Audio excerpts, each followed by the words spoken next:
Te doy la bienvenida a este módulo de introducción al cierre de proyectos y en esta primera clase te voy a contar las generalidades sobre el cierre, qué es, por qué es importante, cuándo debemos hacerlo y además algunas características de la documentación, que es uno de los procesos más importantes del cierre. Hablemos del cierre de proyectos como tal. El concepto lo definimos como culminación de un proceso que abarca tanto la aceptación como la oficialización del fin.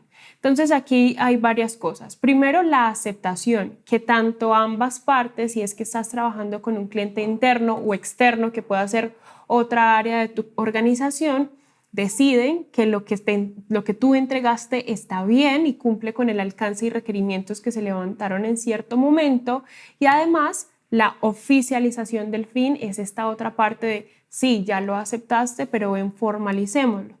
En algunos momentos se formaliza bajo una documentación, en otros momentos bajo la comunicación, depende de la rigurosidad que tú manejes en los proyectos que llevas.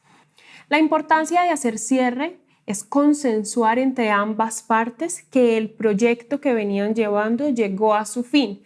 Es ese punto exacto donde los recursos que tú administrabas, hablando de tiempo, dinero, personas, ya no van a ser destinadas a esas actividades para conseguir ese resultado, sino que van a poder destinarse a cosas distintas. Entonces es ese momento en el que no van a haber más entregas de ahí en adelante, sino que se pacta que lo que se llega a entregar ahí, en esa entrega final, es lo último y ya no hay más.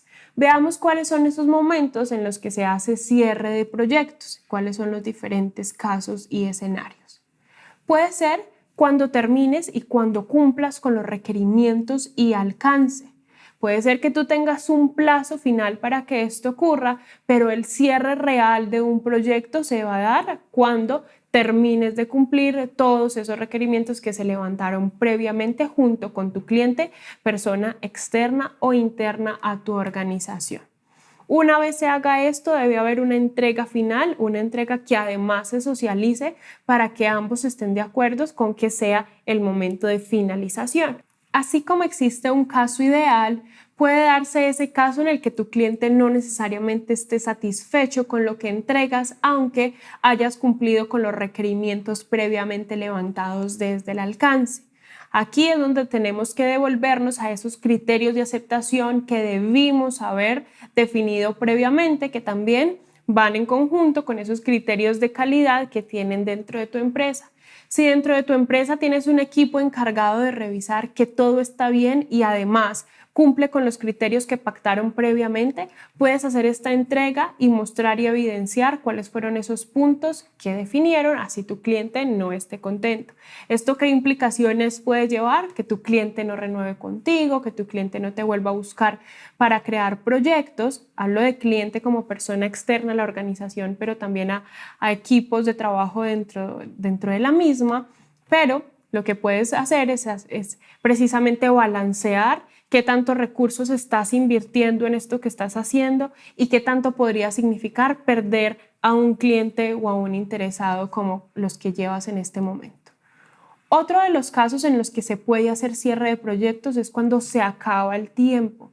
Normalmente en las compañías o organizaciones que funcionan bajo un enfoque ágil o iterativo e incremental, lo que se hace es definir tiempos para saber cuántos recursos se le van a destinar a una actividad, proyecto o experimento.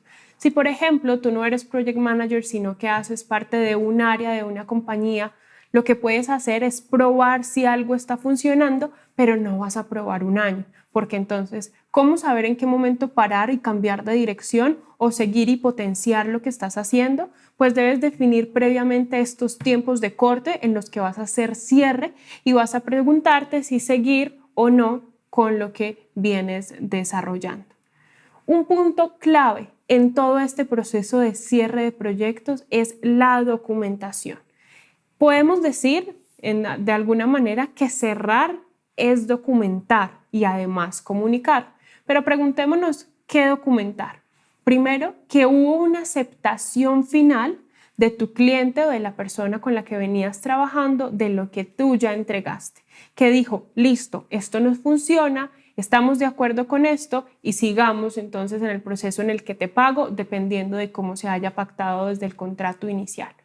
Segundo, debes documentar cierres administrativos y económicos. Normalmente esto no lo haces a fondo si tú eres project manager, ni siquiera si estás haciendo experimentos o eres encargado de una actividad, sino que suele hacerlo el equipo financiero o administrativo de tu organización, pero tú debes ser la persona encargada de verificar que esto sí se lleve a feliz término.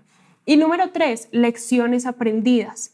No hemos mencionado este concepto previamente porque tiene una presencia más relevante en el cierre de los proyectos, pero definitivamente las lecciones aprendidas son un elemento que debe recopilarse desde la planificación. ¿Qué aprendiste en la planificación? ¿Qué aprendiste haciendo seguimiento? ¿Y cómo lo consolido dentro de la documentación de cierre? ¿Para qué me va a servir esto? Pues para poder devolverme en el momento en que esté en un proyecto futuro y poder mejorar el desempeño del mismo según los aprendizajes pasados. Finalmente, quiero contarte cuál es la característica clave de la documentación, y es que sea clara y transparente. Esto es porque todas las personas que tienen acceso a ella deberían poder determinar cuál fue el desempeño de tu proyecto y además los resultados y lecciones y aprendizajes que tuviste en el transcurso de su ejecución. Quiero invitarte por eso a que sigas explorando herramientas como Notion que te permiten documentar y además que me cuentes en los comentarios cuáles son los procedimientos que tú sigues para hacer cierre de proyectos, actividades o experimentos que estés corriendo.